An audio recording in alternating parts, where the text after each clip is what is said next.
BFM Business, Startup & Co. Startup & Co avec nous ce soir, Pauline Lahari, fondatrice de MyCV Factory. Bonsoir Pauline. Bonsoir. Merci d'être avec nous. Alors vous avez une actualité, vous sortez un livre, ça s'appelle 100 modèles de CV. Tout à fait. Aux éditions Studirama. Et votre MyCV Factory, voilà, on comprend un peu l'usine. Le but, c'est de mieux recruter, de peaufiner davantage son CV pour être plus visible auprès des recruteurs, c'est ça? Absolument, c'est vraiment l'idée de se démarquer par ces outils de candidature et déclencher ainsi un coup de cœur, un entretien, un appel téléphonique de la part d'une entreprise. Alors ça veut dire comment? Quelles sont les petites astuces qu'il faut donc sur le rajouter? CV, il va y avoir plein d'astuces différentes. Il va y avoir surtout d'avoir un contenu. Il faut avoir un bon contenu chiffré, concret et détaillé pour vraiment donner du crédit à la candidature, ne pas dire simplement j'ai été chef de projet marketing de tel et tel projet. Il faut vraiment essayer de trouver du détail qui va venir donner finalement toutes les clés et montrer l'envergure de l'expérience. Il va y avoir aussi le design qui va vraiment mettre en exergue le beau contenu. Ce que l'on veut voir, ce que l'on veut mettre. Et hiérarchiser surtout l'information. C'est assez important d'avoir les informations importantes au bon endroit. Donc le design va aider la lecture en fait. Et donc les deux points sont très importants dans une candidature. Et alors comment on va mettre en avant un projet? Est-ce qu'on va glisser, on parle de vidéos, enfin voilà, comment ça se passe? Est-ce que c'est, puisque le CV papier a vécu, mais enfin ça reste quand même un support important. Ouais. Alors voilà, expliquez-nous ce que vous proposez aux personnes qui veulent justement mieux se vendre auprès des recruteurs, qui veulent utiliser MyCV Factory, cette plateforme, pour améliorer leur CV. Eh bien, par exemple, quand on veut montrer certains projets ou quand on a mené des projets en équipe, on va par exemple dire j'ai managé une équipe de tant de personnes. On va donner du chiffre, en fait, du très concret. On peut également, quand on a travaillé dans la com, on peut ajouter son Twitter, son Instagram, montrer en fait à quel point on maîtrise les réseaux sociaux qui sont clés en fait dans un métier comme celui-là. Quand on est dans les ressources humaines, on va montrer finalement tout ce qui est conduite du changement, qu'est-ce qu'on a mené comme projet sur ces thèmes-là. L'idée, en fait, vraiment, c'est à chaque fois ajouter une petite ligne qui s'appellerait acquis ou réussite. Et là, on va lister un petit peu les résultats et les choses concrètes qu'on a menées. Est-ce qu'il faut renvoyer les recruteurs vers un mode en ligne en disant tiens, pour en savoir plus, absolument. Voilà, allez sur une adresse facile à taper parce qu'ils vont pas s'amuser à... On peut digitaliser le CV papier, justement. On va ajouter le Twitter, Instagram, le LinkedIn.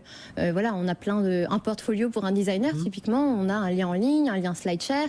L'idée, c'est de partager le plus possible quand c'est un atout pour la candidature. Et vous pensez que l'œil des recruteurs, il a changé vis-à-vis du CV aujourd'hui? Ils ne regardent plus le CV comme avant, voilà, la formation, les expériences, les hobbies? Je pense qu'il n'a pas forcément changé parce qu'on continue de l'utiliser en entretien surtout.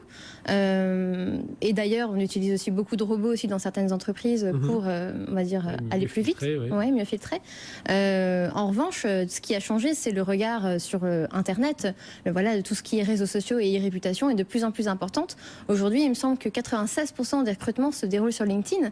Donc celui qui n'y est pas, il est un peu handicapé. Il faut vraiment y aller. Et vous, c'est ce que avec MyCV Factory, c'est ce que vous allez. Allez, je suis un candidat potentiel. Je vais sur MyCV Factory. Ouais. Qu'est-ce que je vais y trouver? Est-ce que c'est juste une série de conseils ou est-ce que vous allez me donner des outils pour une vidéo?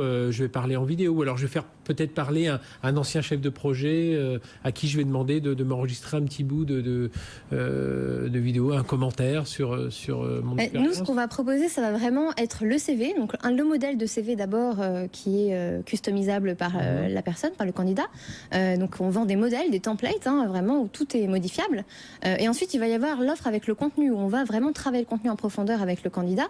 Et après, tout ce qui s'articule autour de la candidature, la rédaction de lettre de motivation, la traduction de CV pour une dimension internationale du profil, et puis l'optimisation du profil LinkedIn, où on va aider le candidat à optimiser son profil sur LinkedIn. Donc on rédige même parfois le contenu à sa place et on travaille ensemble jusqu'à ce que ça soit satisfaisant. Vous allez jusqu'à lui donner des conseils une fois qu'il a terminé, dire tiens, cette expérience-là, il faudrait la remonter parce Absolument. que vous allez vous adresser à une entreprise industrielle, mettez plus en avant. Voilà, on va l'aider sur les mots-clés à choisir selon le secteur qu'il vise, l'entreprise qu'il vise.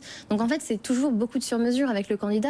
Ça dépend en fait de ce qu'il veut faire aussi. Est-ce qu'aujourd'hui, dans la lecture des CV, il faut mettre plus en avant qualités, enfin on avance ses qualités, mais souvent, voilà, on mettait j'ai été chef de projet, j'ai été ingénieur développeur, enfin si on parle dans la tech, alors qu'il faudrait dire tiens, j'ai été dans une équipe de 20 personnes, je me suis bien intégré, voilà, très bien. J'ai géré montrer en fait les qualités personnelles. Qui étaient, voilà, oui, absolument. Davantage, ça, non? C'est un gros avantage. Alors attention aux mots-clés un petit peu clichés qu'on retrouve beaucoup, curieux, autonome, prise d'initiative. On oublie un peu ça parce qu'on l'a un peu trop vu ces dernières années, donc il faut vraiment avoir des mots-clés qui nous différencient des autres. Donc oui, ça peut être sens de l'engagement, sens des responsabilités, bon, le travail en équipe, très bien, mais il faut le prouver en fait. À chaque fois qu'on met un mot-clé, il faut pouvoir prouver derrière ce qu'on avance. Le business model, c'est quoi? Le MyCV Factory? En fait, nos modèles de CV sont payants, donc c'est 12,90 €, et le CV sur mesure, c'est 70 €. D'accord. Voilà, donc ce sont les candidats qui payent pour la formation, pour les conseils. Et aujourd'hui, vous avez transformé combien de CV? Aujourd'hui, plus de 100 000. Plus de 100 000? Ouais. Donc ça fonctionne bien. Et vous travaillez, vous me disiez, je me demandais combien vous êtes. Je suis toute seule, mais je travaille avec beaucoup de freelance. Voilà, c'est ça. Des designers. Voilà. On prend la compétence où elle est. Donc ça peut être aussi un freelance qui habite ailleurs, pas forcément en France, l'Europe, les États-Unis, la Chine. Donc il y a plein de différents profils qui travaillent avec nous. Et on travaille aussi avec les écoles de commerce et d'ingénieurs qui nous font confiance surtout sur l'employabilité de leurs étudiants. Donc on va venir en soutien en fait. On va relire les CV des étudiants, on va les accompagner aussi pour l'insertion sur le marché professionnel. Bon, et puis on imagine derrière, il pourrait y avoir ensuite des moteurs d'intelligence artificielle pour aller chercher un peu les bonnes compétences. Absolument. Pour peaufiner tout ça. Merci Pauline Lahari, donc fondatrice de MyCV Factory, donc être mieux présent, enfin réussir à mieux peaufiner son CV pour être mieux se vendre auprès des recruteurs.